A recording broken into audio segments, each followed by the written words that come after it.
திருவோட case விஷயமா விசாரிக்க inspector வந்திருக்காரா? உன்னோட வளையல் கேஸ விசாரிக்கிறவர் தான் இந்த கேஸையும் விசாரிக்கிறாரு. எனக்கு கால் பண்ணி சொல்லிட்டு தான் வந்தாரு. அதனால தான் நான் உடனே கிளம்பி வந்தேன். ஆமாக்கா, அதே போலீஸ் தான் வந்திருக்காரு. சரி சரி, உள்ள வா போலாம். அக்கா அக்கா, நான் மார்க்கெட்டுக்கு போகணும்க்கா. மார்க்கெட்டுக்கெல்லாம் அப்புறமா போய்க்கலாம். உன் வளையல் கேஸ் எந்த அளவுக்கு இருக்குன்னு அவர்கிட்ட கேட்டலாம் வா. அக்கா, அதுக்கு நான் வராட்டி என்னக்கா? நான் தான் அன்னைக்கு என்ன நடந்துருச்சுன்னு விவரமா சொல்லிட்டேனே. நீங்களே அவர்கிட்ட விவரத்தை கேட்டுக்கோங்கக்கா. நான் இப்போ மார்க்கெட்டுக்கு போயிட்டு வந்துதான் சமைக்கணும். நேரம் ஆயிடும். மகா, இது எவ்வளவு முக்கியமான விஷயம். உன் அம்மாவோட வளையல் மேல உனக்கு எவ்வளவு சென்டிமெண்ட் இருக்குன்னு எனக்கு தெரியும். நீ அவரை பார்த்து பேசிட்டு தான் போகணும். அக்கா, அது தாத்தாக்கு நேரத்துக்கு சாப்பாடு கொடுக்கணும். அவரும் சாப்பிட்டு மாத்திரை போடணும். நான் லேட்டா போனா சாப்பாடு சமைக்க நேரம் ஆயிடும். நான் போயிட்டு சீக்கிரம் வந்துடுறேன்க்கா. மகா, நீ நிஜமாவே சமையலுக்கு லேட் ஆச்சுன்னு தான் போறியா, இல்ல அன்னைக்கு மாதிரியே போலீஸ்க்கு பயந்துட்டு போறியா? அதெல்லாம் இல்லக்கா, நான் தான் அன்னைக்கே தைரியமா அவர்கிட்ட பேசினனே. சரி சரி, நம்பிட்டேன். நீ போயிட்டு சீக்கிரமா வா. நான் உன் கையால காஃபி குடிக்கணும். சரிக்கா. ஷோ, அக்காவை சமாளிக்கிறதுக்குள்ள போதும் போதும்னு ஆயிடுச்சு. இன்னும் 2 வாரம் எப்படி இதெல்லாம் சமாளிச்சு பூஜையை முடிக்க போறேன்னு தெரியல. கடவுளே, என்ன காப்பாத்து. மண்டபத்துல மோதிரம் மாத்தும் போது எனக்கு ஒரு ஃபோன் வந்துச்சு. ஒரு பொண்ணு தான் கால் பண்ணா. என்ன கொலை பண்றதுக்காக மண்டபத்துக்குள்ள ஒருத்தன் வந்திருக்கிறதாவும்,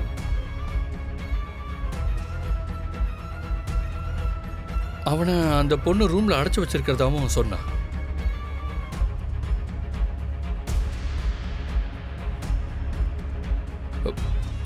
எனக்கு அதை எப்படி எடுத்துக்கிறதுனே தெரியல.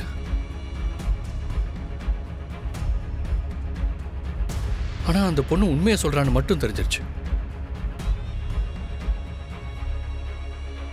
நான் உடனே அந்த பொண்ணு சொன்ன ரூமுக்கு போனேன்.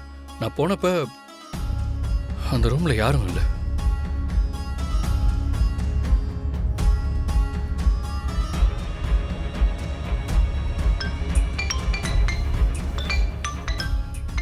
திரு, 1 மினிட். ஒரு முக்கியமான கால் வருது, நான் பேசிட்டு வந்துடுறேன். சரிங்க சார்.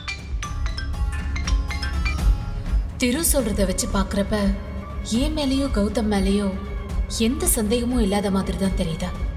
ஆனாலும் இதை சாதாரணமா எடுத்துக்க கூடாது. ஒரு சின்ன லீட் கிடைச்சா கூட அது நமக்கு பிரச்சனை ஆயிடும். அந்த மகாவையும் நம்ப முடியாத.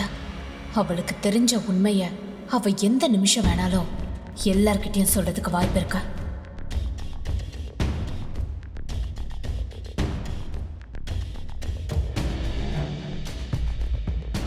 என்னப்பா திரு சொல்ற?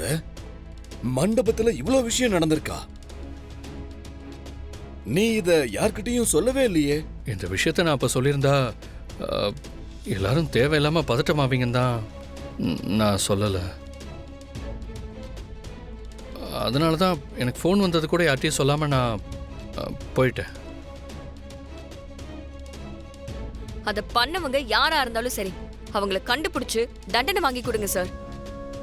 திரு, உங்களுக்கு யார் மேலே சந்தேகம் இருக்கா?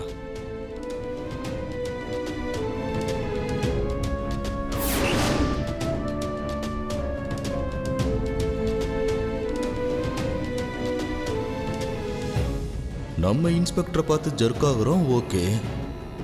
ஆனா கவிதா ஏன் இன்ஸ்பெக்டர் வந்ததுல இருந்து ஒரே டென்ஷனாவே இருக்கா? என்னவா இருக்கும்? எனக்கு எதிரிங்கன்னு யாரும் இல்லை சார். அப்படியே இருந்தாலும் எனக்கு தொழில் முறை போட்டியாக இருக்கிறவங்க யாராவது இதை பண்ணியிருக்க வாய்ப்பு இருக்கு. அதையும் என்னால் ஷியோராக சொல்ல முடியல. ரொம்ப குழப்பமாக தான் இருக்கு. புரியுது திரு. சொந்தத்தில் உங்களை யாராவது பிடிக்காதவங்க இருக்காங்களா?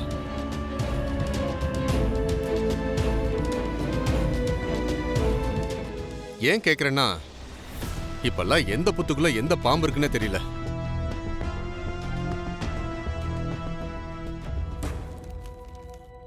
இதான் நாங்க பண்ண ஸ்கெட்ச்.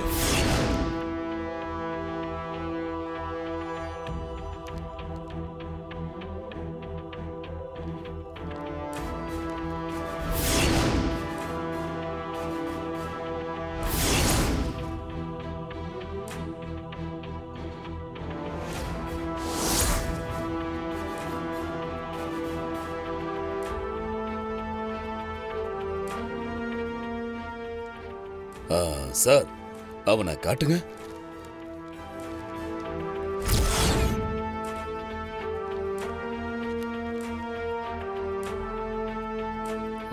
இல்லை சார், இந்த ஸ்கெட்சில் இருக்கிற மாதிரி இது வரைக்கும் யாரையும் நான் பார்த்ததில்ல.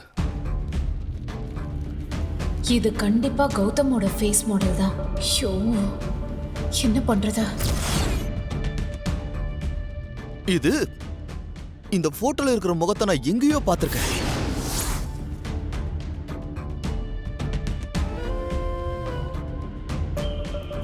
ஆனா சட்டுன்னு ஞாபகத்துக்கு வர மாட்டேங்குது.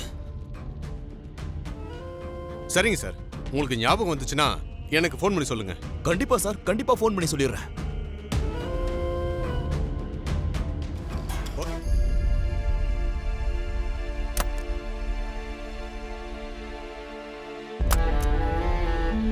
திரு, நேரமாச்சு, டேப்லெட் போட்டுக்க திரு.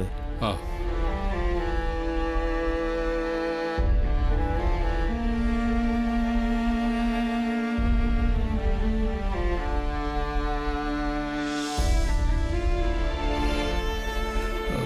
எனக்கு ரொம்ப டயர்டாக இருக்கு, நான் தூங்குறேன். ஆ சரி, நீ ரெஸ்ட் எடு.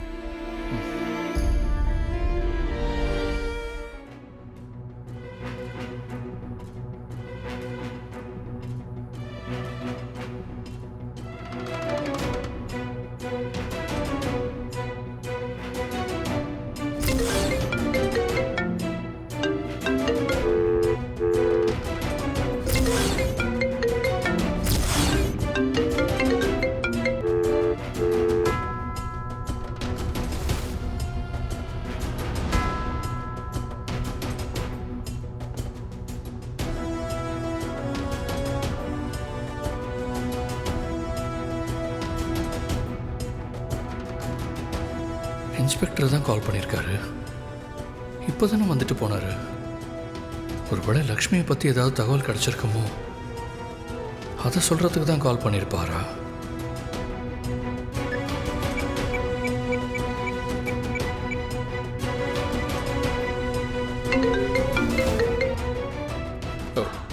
இன்ஸ்பெக்டர், நான் உங்க வீட்டுக்கு வந்து பேசிட்டு கிளம்புனதுக்கு அப்புறம் வழியில லக்ஷ்மியை பார்த்தேன். லக்ஷ்மி நேரா உங்க வீட்டுக்குள்ள வந்துருச்சு சார்.